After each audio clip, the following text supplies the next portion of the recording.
बिस्मिल्लाहिर्रहमानिर्रहीम, अस्सलाम वालेकुम जी। आज के इस लेक्चर से पहले हम देखेंगे कि स्टेप 1 की जो असाइनमेंट्स हैं, वो स्टूडेंट्स ने वो जो बनाई हैं, उनके अंदर कौन-कौन से स्टूडेंट्स किस-किस क्वेश्चन पे काम कर रहे हैं। इससे आपको ये भी अंदाज़ा होगा कि जो आपने अपना क्वेश्चन बनाना है, वो किस तरीके से बनाना है। मैं स्क्रीन आपके साथ शेयर कर रहा हूँ ऑलरेडी। यहाँ पे देखें, ये हमारा स्टेप 1 था, डिफाइन योर रिसर्च क्वेश्चन। और हमने मल्टीपल स्लाइड्स के अंदर ये देखा था कि किस तरीके से रिसर्च क्वेश्चन बनता है और ये क्यों ज़रूरी है, किस तरीके से आपने रिसर्च क्वेश्चन बनाना होता है। पीको और पीकॉस क्या होते हैं और ये दोनों मॉडल्स की बेस पे आप कैसे रिसर्च क्वेश्चन बना सकते हैं। फिर मैंने आपको एग्जांपल्स भी दी थी रिसर्च क्वेश्चंस की, something like this. And and पे हमने ये वाली इंपॉर्टेंस देखी थी कि किस तरीके से स्टेप जो है वो इंपॉर्टेंट है, क्योंकि ये आपको मेटा एनालिसिस के आगे क्लियर पाथ जो है वो फ्राहम करता है। लेट्स सी, यहाँ पे अगर और करें, ये पहला रिसर्च क्वेश्चन है और नाम नहीं लिखा हुआ इन्होंने। सबसे पहली बात ये होती है, जब भी आप कोई चीज़ सबमिट करवाएं, असाइनमेंट हो, कोई रिपोर्ट हो, कोई ईमेल हो, अपना नाम ज़रूर मेंशन करें और इसे लिखें इस तरीके से जैसे एक रिसर्च पेपर लिखा जाता है, क्योंकि आप काम ही रिसर्च पेपर का कर रहे हैं ना। रिसर्च क्वेश्चन, यहाँ पे टॉपिक दिया आपने, नीचे ऑथर नेम भी लिख दें, सिंपल सा। ठीक है। सो ये जिनका है आई नो, लेकिन मैं नाम नहीं लूँगा क्योंकि उन्होंने नहीं लिखा, वो नहीं चाहते कि उनका नाम आ गया है। लेकिन मैं आपको फिर बाद में इंशाल्लाह इसको बता देता हूँ। HSP transcription factor perform better than DOF transcription factor in improving plant growth under heat stress. So it's a nice actually जो कॉन्सेप्ट है हीट शॉक प्रोटीन्स के ऊपर। और मेरे ख्याल से सबसे पहली चीज़ ये होनी चाहिए कि आप कभी भी एब्रीवेशन यूज़ नहीं करते टॉपिक्स में। तो इस इन पॉइंट्स को बाकी लोग भी लिखते रहें। एब्रीवेशन यूज़ नहीं करनी, क्लियरली लिखना है ताकि कोई और पढ़े तो उसे भी समझ आए कि क्या लिखा हुआ है। सेकेंडली, जब आप एक छोटा-सा टॉपिक लिखें, तो कोशिश करें कि उसका रिसर्च क्वेश्चन उससे बड़ा हो। अब ये रिसर्च क्वेश्चन छोटा लग रहा है, टॉपिक से बड़ा होता है ना रिसर्च क्वेश्चन, ठीक है? In crops how does the HSP factor crop growth effect HSP TF effect crop growth under heat stress compare to DF TF, ठीक है? फिर आता है कीवर्ड्स। ऑफ कोर्स आपने कीवर्ड्स लिखे, लेकिन हमें जो बेसिकली इन 3 चीज़ों के अलावा भी कुछ चीज़ें देखनी होती हैं, वो क्या है? ऑफ कोर्स आपने पहले ये लिखा टॉपिक, फिर बाद में ये लिखा, फिर आपने सिर्फ पिको पे यहाँ पे अपना जो है वो पूरा जो मेथड है उसको लिखा। तो इट्स बेटर कि आप यहाँ पे पी कॉलन, आई कॉलन और वो सारी चीज़ें लिखें और एट द एंड इसका बताएँ कि इसका ब्रॉडर इम्पैक्ट क्या है, वो मिसिंग है यहाँ पे। सो इट्स लाइक ब्राई नाम assignment, it shouldn't be like that.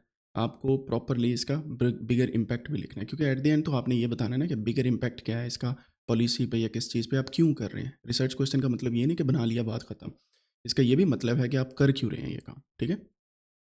तो मेरी रिक्वेस्ट है कि जब भी आप असाइनमेंट सेंड करें तो थोड़ा सा उसको एडवांस लेवल पे देखें, ताकि आपको समझ आए कि जो आप काम कर रहे हैं वो कैसे कर रहे हैं।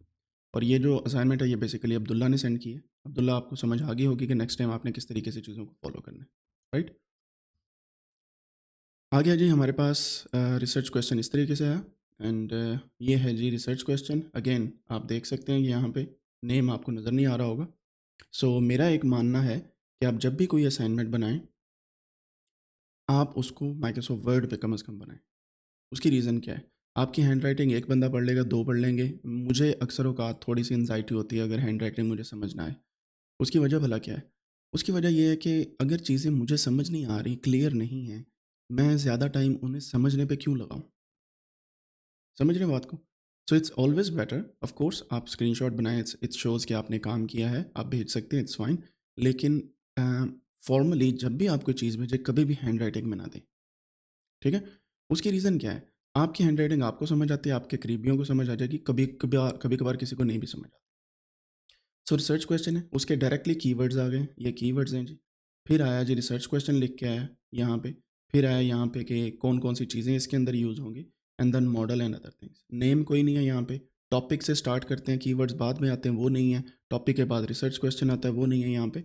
एंड एट द एंड जो आपका काम है, उसकी ब्रॉडर पिक्चर जो है वो यहाँ पे नहीं है, और it seems like most of the bullet points for me. So काम थोड़ा-सा कम लगा, बिलीव मी 15 मिनट भी नहीं लगने थे इस असाइनमेंट पे। अगर आप पिछले कुछ महीनों से अगर कंटेंट देख रहे हैं या सीख रहे हैं चीज़ों को, ठीक है? ठीक है जी। तो ये है हमारे पास रिसर्च क्वेश्चन मेडिकल इमेजेस का, explainable AI, health care and disease diagnostic, reliability. और एक चीज़ मैं आप सभी को बताऊँ, यहाँ पे चेक कीजिएगा क्या लिखा हुआ है। ये क्या है भला? 309 सितंबर। सो थोड़ा-सा देख के इन चीज़ों को करें प्लीज़।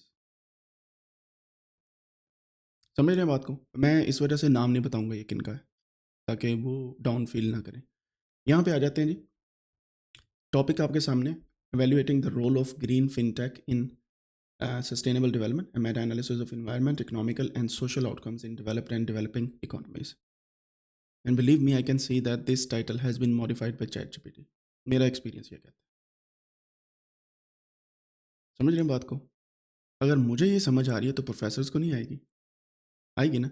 चैट जीपीटी की एक आदत है, कॉलन लगा देता है और टाइटल को बड़ा कर देता है और हर एक चीज़ उसके अंदर डाल देता है। आपने इसको रिफाइन करना होता है, ठीक है?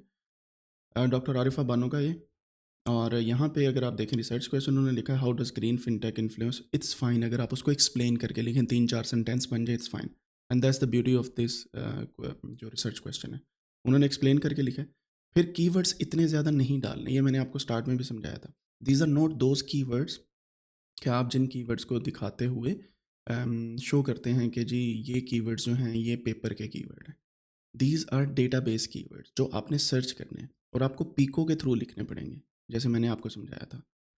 एंड देन लेटर ऑन पीको के थ्रू लिख के आपने एंड पे ब्रॉडर पिक्चर बतानी कि क्यों कर रहे हैं। ये तो क्वेश्चन हो गया, ये रिसर्च क्वेश्चन का टॉपिक लगता है मुझे। एंड एट द एंड आपने कीवर्ड लिखे। It sounds more like an abstract जो आप किसी कॉन्फ्रेंस में सबमिट करवा रहे हैं। It shouldn't be like this, ठीक है? तो आपसे मेरी रिक्वेस्ट है कि इसके अंदर ये चेंजेस जो हैं इनको इनकॉर्पोरेट कर लें। क्वेश्चन अच्छा है, ग्रीन फिनटेक पे है और आपका एक्सपीरियंस भी है इसमें, तो आई थिंक क्वेश्चन जो है वो सेंस बनाता है इसमें। नेक्स्ट चलते हैं। फिर है जी हमारे पास ये वाला, सीधा सीधा स्क्रीनशॉट आया, ठीक है? कोई नाम नहीं है, कोई डेट नहीं है, नथिंग असाइनमेंट नंबर, स्टेप 1 क्या है, स्टेप 2 क्या है, nothing is there. That's really bad. मैंने कल कितने घंटे आपको पढ़ाया है इस पे? 2 घंटे के करीब तकरीबन। आप 5 मिनट नहीं सही तरह लगा सकते। इखलाकन, मैं जस्ट बात कर रहा हूँ इखलाकन, ठीक है? ऐसे काम नहीं चलेगा। हाउ डज, क्वेश्चन अच्छा, how does implementing green entrepreneurial प्रोनेरियल प्रैक्टिसेस, पता नहीं क्या वर्ड है, entrepreneurial practices impact their sustainable environmental, social, and economic performance and long-term sustainability outcome in small and medium enterprises in developing countries. It's a nice question. Data available होगा तो ये question अच्छा होगा, वरना नहीं। देन आपके पास pico है, आपने अच्छा लिखा है, population intervention comparison and outcome. लेकिन आप देखें पॉपुलेशन में आपने लिखा है बाकायदा डिटेल के साथ, and that's a good thing in a way समझने के लिए। लेकिन आपको वन वर्ड में पॉपुलेशन भी बतानी है which will show off your keywords, जो मिसिंग है बिल्कुल। जैसे मैंने कल आपको बताया था वीट है तो उसका सिनोनिम क्या है और वो क्या है, वो आपने सिंगल वर्ड में भी बताने हैं। यहाँ पे भी, यहाँ पे भी, यहाँ पे भी, और एट द एंड आपने बिगर पिक्चर भी बतानी है और कहाँ पे यूज़ होगा ये भी बताना। ठीक है जी, आगे चलते हैं। देन हमारे पास है डीप फेक डिटेक्शन की रिसर्च टॉपिक है। एंड ये मुझे जो लगा है कि ये वाला फॉर्मेट ज़्यादा बेहतर चला है, but still it's your choice, आप किस तरीके से इसे यूज़ करना चाहते हैं। सिर्फ एक इसमें इशू था कि ये थोड़ा सा जो है वो ज़्यादा डिटेल में है, one pager, and it's fine. एक बंदे को कम से कम 3 मिनट लगेंगे इसे पढ़ने के लिए, बट स्टिल इट्स फाइन। अब पढ़ते हैं जैसे डीप फेक की वीडियो डिटेक्शन।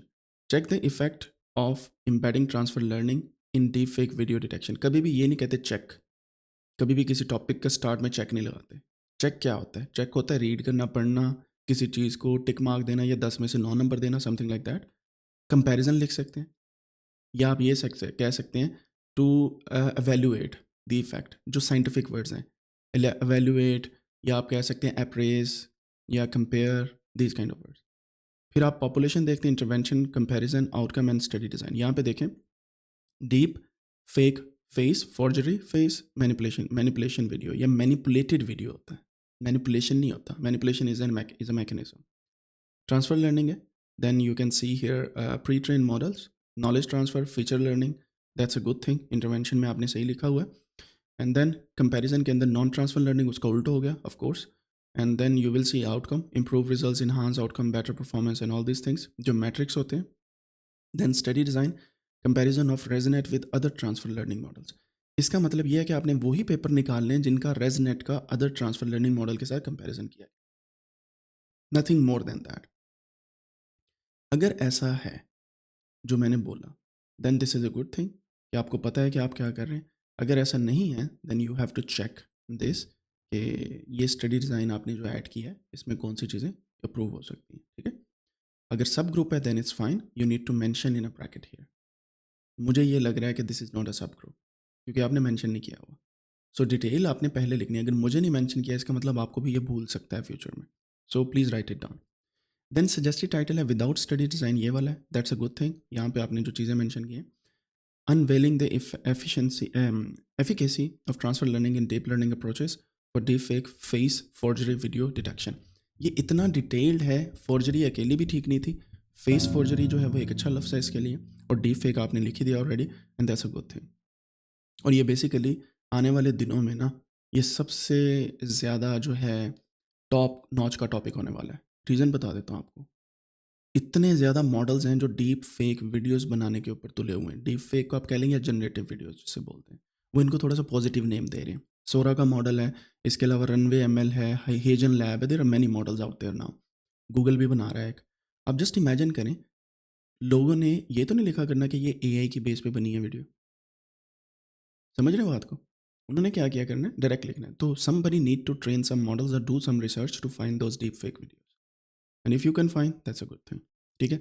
इसकी एक छोटी सी मैं एग्जांपल दे देता हूँ। अगर आप सोशल मीडिया में रहते हैं आपको पता होगा, एक हमारे पाकिस्तान के बड़े यूट्यूबर हैं, उनकी मिसेज की एक वीडियो डीप फेक के थ्रू वायरल हुई थी। पता नहीं की थी या वायरल हुई थी, what ever the reason was, and he announce के 10 लाख दूंगा जो बंदा इसको तलाश करके देगा। सो इसका मतलब ये हुआ कि जो हैकर्स हैं या बायो हैकर्स होते हैं या डिफरेंट किस्म के जो एथिकल हैकर्स होते हैं, they can do these kind of things. वो पहले ये तलाश करेंगे कि ये डीप फेक है या नहीं, फिर तलाश करेंगे इसका आईपी या कंटेंट या कौन से सॉफ्टवेयर से हुआ और सॉफ्टवेयर किसने यूज़ किया था, and then you can reach that point कि अच्छा फलां बंदा था। So these kind of things can happen. यहाँ पे आते हैं जी, do transfer learning practices exceed their relevance as counter measures for defect face forgery video detection increase method generalizability and video security. Sounds like made by ChatGPT. Do not use it when you are doing something. अगर आपने खुद से बनाया that's a good thing, that's really appreciable. वही बात है ना कि ऐसा लिखो लोग समझे कि नकल की है। तो आज का दौर भी यही चल रहा है, ठीक है। So you need to put your efforts in that. और अगर आपने खुद लिखा है दैट्स रियली गुड, मैंने पहले बोला है। So that's a great thing. और आई कैन अश्योर कि अगर आप खुद से कोई ऐसी चीज़ लिखते हैं ना, वो दूर से नज़र भी आएगी। ऑफ कोर्स ये क्वेश्चन है, तो एक क्वेश्चन की बेस पे मैं कुछ नहीं कह सकता, कंटेंट ज़्यादा हो देन आई कैन श्योर। अच्छा, एक जो लफ्ज़ है अनरैवलिंग का, अनरैवल का लफ्ज़ जो है इसका मतलब देख लीजिएगा एक दफ़ा। यूजुअली ये अनरैवलिंग जो होता है इसका मतलब होता है किसी चीज़ से पर्दा उठाना, रैवल करना किसी चीज़ को, ठीक है, जो पहले से एग्जिस्ट करती है और हमें नहीं पता। सही है। सो वो लफ्ज़ी मतलब देख के फिर यूज़ कीजिएगा वर्ड, क्योंकि I use this this word in my titles as well, and बहीसा टोल्ड मी के उन टाइटल से ये आइडिया लिया, that's a good thing, you should read and then take this words out. Then अगला title है does transfer learning help improve deep fake video detection compare to conventional deep fake based model, learning based model. This is also nice, small one है, अच्छा है, लेकिन of course detail कम है इसमें। Transfer learning performs better when integrated with deep learning methods enhanced enhancing deep fake video detection doesn't matter. I don't like this title. Straight. मैं ये नहीं कहूँगा हाँ अच्छा है आपने बहुत अच्छा लिखा, जो अच्छे हैं मैंने बता दिया, this one I did like, right. अब चलते हैं विद स्टडी डिज़ाइन के, वही हैं सारे, आपने रेजनेट इसके अंदर ऐड कर दिया है, if I feel like that, so that's a good thing. Bigger picture missing है, वही चीज़। आपका नाम मिसिंग है असाइनमेंट के ऊपर, वही चीज़। मुझे पता है कि आप इस पे काम कर रही हैं, देन आई कैन अश्योर कि ये आपका है, लेकिन आपको अपना नाम ज़रूर लिखना है। ये आपके कॉपीराइट्स के इक्वल होता है बेसिकली। जब आप अपना नाम लिख देते हैं ना, कोई बंदा कॉपी नहीं कर सकता उसे। अगर कोई करेगा देन यू हैव प्रूव कि ये आपने डॉक्यूमेंट बनाया। So you need to be very careful when you are sharing this kind of information. ये आपका आइडिया है, और दुनिया में आइडिया के पैसे मिलते हैं आपको। ये जो फिलोसफर्स हैं ना, पीएचडी करके हम लोग बैठे हुए हैं, हमें सिर्फ सोचने के पैसे मिलते हैं। समझ आई बात की? हमने आइडिया सोचना है और इम्प्लीमेंट करना, वरना तो टेक्नीशियंस काफ़ी बैठे हैं, हमसे कम सैलरीज ले रहे हैं और they can do the things. हमें सोचने के और सोच के नया कुछ करने के पैसे मिलते हैं, जिसको रिसर्च बोला जाता है। तो सोचें अच्छे तरीके से, फिर चीज़ों को लिखें, एंड कॉपीराइट उसका ज़रूर रखें, साथ साथ में अपना नेम लिखें। और मैं कोशिश करता हूँ तो ईमेल एड्रेस देने का, व्हाट्सएप कभी नहीं देना किसी ने। अक्सर औक़ात मेरे पास चीज़ें आती हैं, व्हाट्सएप नंबर भी लिखा होता है। So you do not write WhatsApp etcetera, but just put your email. Okay ji. And then we have this title which is effectiveness of natural compound in hepatocellular carcinoma, a comprehensive meta analysis. नाम नहीं लिखा but I can recognise कि ये किसका title है। अतीक भाई यहाँ पे होंगे हमारे पास, उनका टाइटल है ये। पॉपुलेशन उन्होंने ह्यूमन और एचसीसी जो है वो hepatocellular HCC, I don't know what is this, क्योंकि मेरा फील्ड नहीं है। सो आपको ये डिटेल में लिखना है कि ये क्या चीज़ है। अगर आपने एचसीसी ये कार्सिनोमा है सो दैट इज़ फाइन, लेकिन you have to write it down. Abbreviation use नहीं करनी। ये कल मैं बताना भूल गया था, do not use abbreviation inside research question, never. क्या ज़रूरत पड़ी? एब्रीवेशन तब यूज़ करते हैं जब आपने कोई चीज़ पहले बता दी, अब डिटेल में उसके जाना है आपने। सो कभी भी प्लानिंग के दौरान एब्रीवेशन यूज़ ना करें, कभी भी। एक एब्रीवेशन जो आपके लिए एब्रीवेशन है, आपके टीम मेंबर के लिए हो सकता है ना हो। मैं एक मिसाल देता हूँ, डीप लर्निंग, डीएल मैं अक्सर औकात लिख देता हूँ, लेकिन जब भी मेरे साथ कोई इंटरडिसिप्लिनरी बंदा आता है मेरे ग्रुप के अंदर या वैसे काम करने के लिए, I will use deep learning complete word. So आपसे मेरी रिक्वेस्ट है कि आपने क्या करना है, जब भी कोई डिटेल लिखनी है प्रोटोकॉल की या कोई भी स्टेप गाइड लिखनी है, do not use abbreviation there, otherwise लोगों को मसला होगा। Intervention natural compounds, drug ligands हैं, लीजेंड्स जो भी आप बोल देना, and then you have comparison. आप यहाँ पे स्टैंडर्ड ट्रीटमेंट प्रोटोकॉल को कंपेयर करेंगे with other protocols. Of course ये जो इंटरवेंशन होंगे दैट्स फाइन। और ये मेडिकल साइंस और इस तरह की स्टडीज़ बहुत ज़्यादा चलती हैं। अगर आपको इस चीज़ पे कम से कम भी 100 पेपर मिल जाता है ना, ये पेपर बहुत बड़ा होने वाला है। मैंने पहले भी बोला था कैंसर के ऊपर जितनी भी रिसर्च है, that provides you an idea कि किस तरीके से सोल्यूशन की तरफ जाना है, और अभी तक इसका इलाज दरियाफ्त नहीं हुआ। So that is why people are working really hard on this thing. Outcome इसकी ये है कि जी, outcomes include overall survival rate, tumour response rate, adverse effect associated with the intervention. अब आपने एक बात याद रखनी, क्या आप ये लैब की स्टडी में देख रहे हैं, पेट्री प्लेट्स में देख रहे हैं, सेल को आर्टिफिशियली ग्रो करके देख रहे हैं, या माइस की स्टडी को देखेंगे? समझ रहे हैं बात को? So you need to check in vivo है, इन विट्रो है, या एक्स वीवो है, कौन सी स्टडी है, और ये लिखना ज़रूरी है, अदरवाइज इट्स काइंड ऑफ वेग। क्योंकि जितनी भी स्टडीज़ होती हैं वो एनिमल मॉडल पे भी होती हैं। अगर सिर्फ आप एनिमल मॉडल पे जाएंगे आपको स्टडीज़ कम मिलेंगी, but on the other side you will have more results. अगर सिर्फ सेलुलर कंपाउंड के ऊपर वो टेस्ट कर रहे हैं डिफरेंट किस्म की चीज़ों को, then you will use only that. So you need to define study design, that's a must thing here.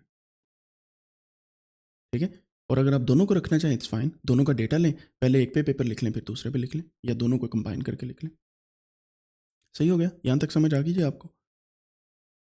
अब हमारा दूसरा क्वेश्चन आएगा, लेकिन उससे पहले जिन लोगों ने असाइनमेंट्स लेट भेजी हैं उनको मैं एक बात बता दूं कि थोड़ा सा रिस्पॉन्सिबल होके चलें। मैं कितनी वार्निंग्स दे दूंगा, मेरी बर्दाश्त से बाहर हो जाती हैं चीज़ें अक्सर औकात। ठीक है? और अगर आप व्हाट्सएप नहीं किया, ऑफ कोर्स आई नो कि कुछ लोगों ने ईमेल भी किया, उनकी स्टडीज़ भी मैं लेके आ रहा हूँ। प्लीज़ आप थोड़ा सा सोच लिया करें कि हम लोग जो हैं वो काम किस तरीके से कर रहे हैं। ठीक है? सो अगर आपको ये लगता है कि आई वॉन्ट टेक एक्शंस, तो ये गलत बात है। मैंने स्टार्ट में बताया था कि ये आपका नुकसान है, मेरा कोई नुकसान नहीं। मेरा क्या नुकसान होगा इसमें? नथिंग। मेरा तो कुछ नहीं जा रहा ना। अगर आप नहीं सही तरीके से पढ़ेंगे तो वही बात है, ट्रेन की टिकटें ले ली हैं and you don't want to be on the train, तो किसका नुकसान हुआ? आपका। Be careful for the next time.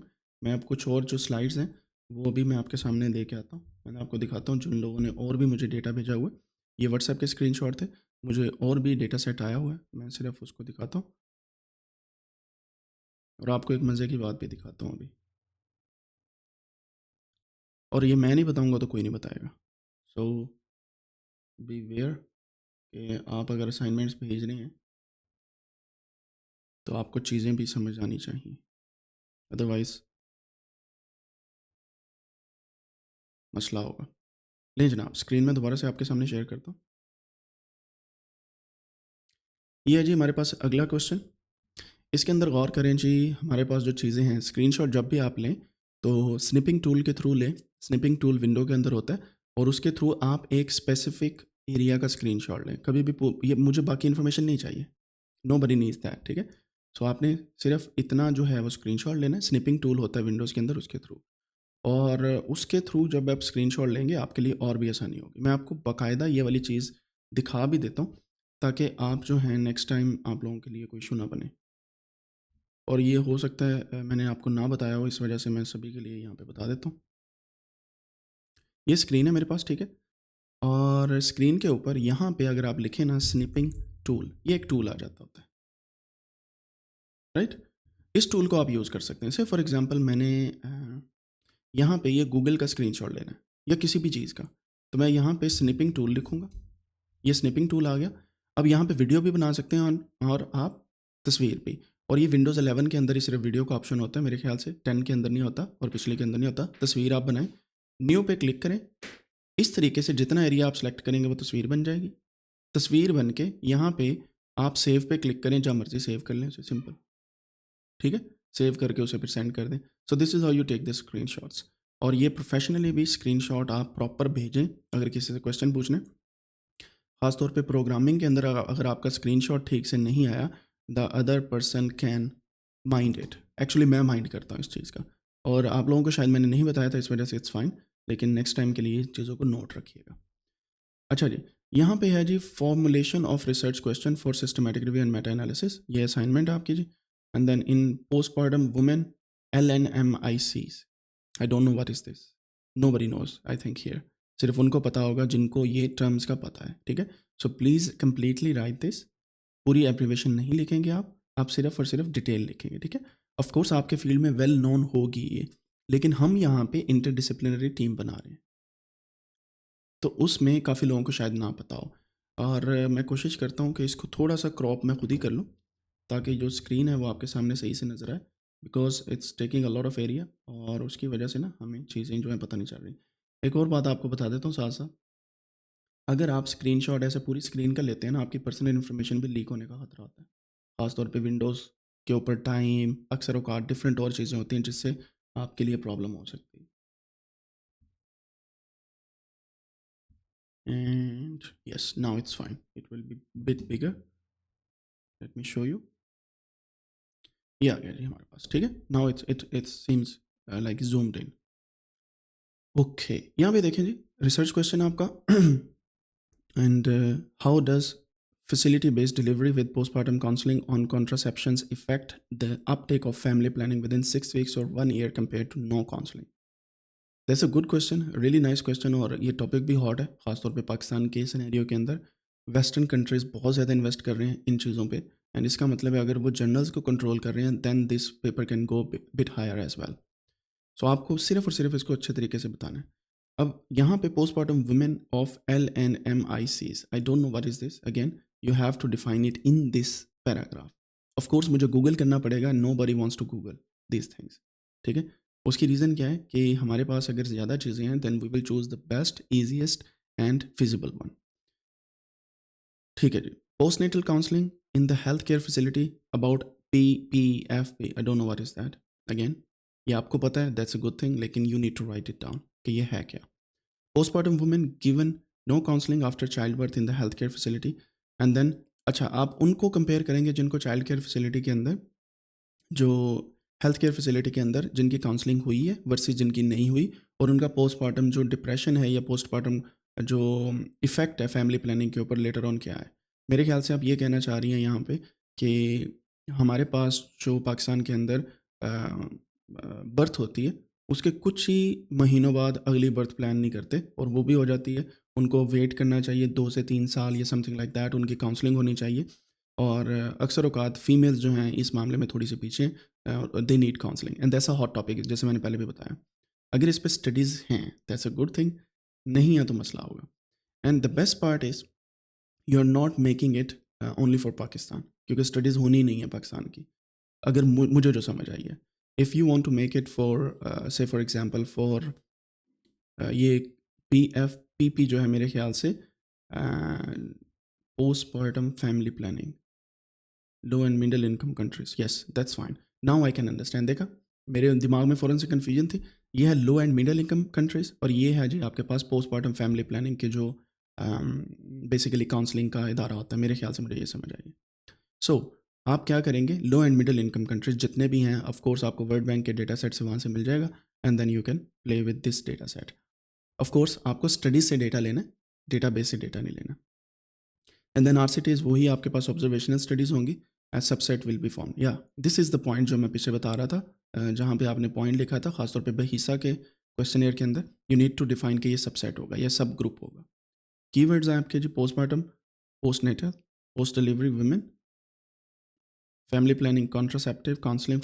मेरे ख्याल से अगर आप साथ में मेल्स को भी ऐड करें, हो सकता है कुछ स्टडीज़ हो, खासतौर पे वेस्टर्न कल्चर के अंदर कपल काउंसलिंग ज़्यादा होती है, लेकिन लो एंड मिडिल इनकम के अंदर नहीं होती। So you can raise this point in your study, it should be from both side. Home based delivery, child birth, women with no counselling. Okay, ये कंपैरिजन हो गया contraceptive prevalence rate and uptake. या that's a good question. Again broader picture यहीं से समझ आ जाती है क्वेश्चन से, but still you need to write that down, literally write that down कि ये काम करने से क्या फ़ायदा होगा।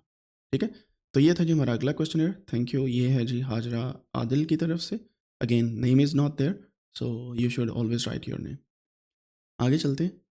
ये अभी अभी मुझे जल्दी जल्दी में क्वेश्चन आया और आप देख सकते हैं, किसी को समझ आ रहा है क्या लिखा है? और I wasn't expecting this from this guy. So जब वो कहते हैं ना किसी से उम्मीदें ना लगाओ दिल टूट जाता है, something like that happened here. I am just kidding by the way. So यहाँ पे आप क्या करेंगे, रिसर्च क्वेश्चन को अच्छे से लिखेंगे। ये ऐसे लग रहा है कि आप चिंगची रिक्शे में बैठ के लिख रहे हैं। होता है ना चिंगची पाकिस्तान के अंदर दोनों साइडों से ओपन होता है, 7 सवारियाँ बही होंगी फिर 2 उत्ते बिठाई होंगी। तो दोज काइंड ऑफ रिक्शाज, तो वहाँ पे बैठ के लग रहा है ये आपने लिखा हुआ है। सो जिन्होंने भी ये लिखा है, ही और she knows better. Actually it's a he, क्योंकि मैंने दिल वाली बात बोली है, हमें कोई गलत साइड पे ना काम चला जाए। सो इट्स अ ही। और नाम अगर वो खुद से अपना बताना चाहें ही कैन राइट, लेकिन मैं नहीं बताऊँगा। रीज़न बिहाइंड दैट कि ये चीज़ बराए नाम नहीं है, इस ऑफिशियल थिंग। अब आप खुद सोचिए, इसको पढ़ के आपके साथ कौन करेगा कोलैबोरेट? मैं तो नहीं करूँगा भाई ऐसे ऐसे कामों वालों के साथ। सो आप बिल्कुल अर्ली स्टेज में, तो प्लीज़ इसके ऊपर थोड़ा सा और काम करें ताकि आप अच्छे तरीके से आगे आ सकें। ठीक है, सफाई ना दीजिएगा, क्योंकि जो हो गया सो हो गया। राइट जी, ये था जी हमारे पास आपका जो स्टेप 1 था। और जिन लोगों के क्वेश्चन है वो विल टेक दोज क्वेश्चंस। जिन लोगों ने काम नहीं किया, कोई सफाई देना चाहते हैं, प्लीज़ ना दीजिएगा। उसकी रीज़न मैं बता देता हूँ। आपने काम नहीं किया, नहीं किया, सफाई देने से वो ठीक नहीं हो जाएगा। ठीक है, सो मैं नाम नहीं ले रहा कि किसने किया है किसने नहीं किया, नो प्रॉब्लम। जिन्होंने असाइनमेंट की है दैट्स अ गुड थिंग, जिन्होंने नहीं की दैट्स अ बैड थिंग।